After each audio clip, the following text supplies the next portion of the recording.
Well, unrest in the Middle East continues to dominate the headlines. The in-trade is a prediction market where investors can buy contracts on a variety of future events.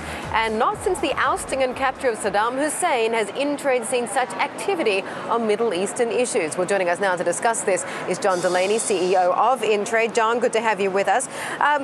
You've been getting a lot of volume, as we just mentioned, on the Middle Eastern contracts. What does it tell us about what's going on over there? And tell us about the worries of investors right now. For sure. Good evening, Mandy.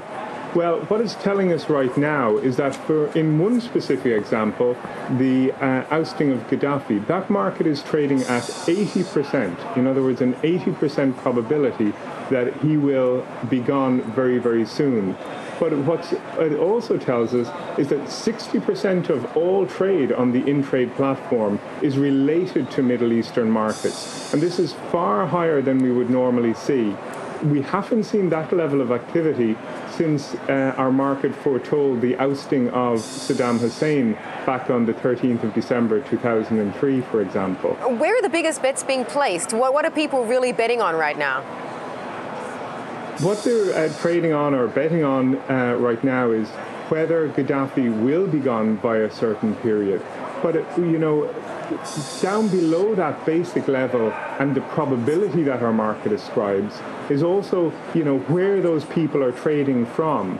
So again, not since 2003 have we seen as great a proportion of people trading from the Middle East as we have since then. So we find that very, very interesting. And partly as a result of that, we're seeing an unprecedented level of requests for market data related to where people are trading from. Is there any contract that has been somewhat surprising to you? Well, there's a couple of things going on. One is related to the interconnectedness of contracts and markets.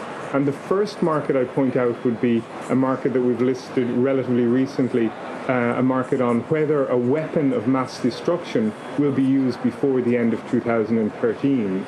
That market, before the escalation of tensions, was trading at 20%. That has rallied up 40% to right now to be trading at 28%, which is a very, very concerning figure and something that's largely in line with the public pronouncements of Senator Bob Graham and Dr. Graham Allison, for example. But another market that I think is very relevant is the market on the probability that the US will be in recession in 2012. Before the escalation in tensions, that was trading at 15.1, and now it's trading at 19.9%, indicating that traders who make real livings on the in-trade platform think there's almost a 1 in 5 chance of a recession in 2012. That is a really scary finding. What about what people are betting on with regards to oil? Where do they see that heading? Oil wouldn't be one of our most actively traded markets, and we have various different proxies for that. I suppose we have seen the 10-15 cent high price in gas in Australia. So oil isn't really telling us a huge amount on the in-trade marketplace right now. The recession market, I suppose, would be the best proxy for that, and the impact of the oil price would have on the probability of recession. Got it. Thank you very much for joining us.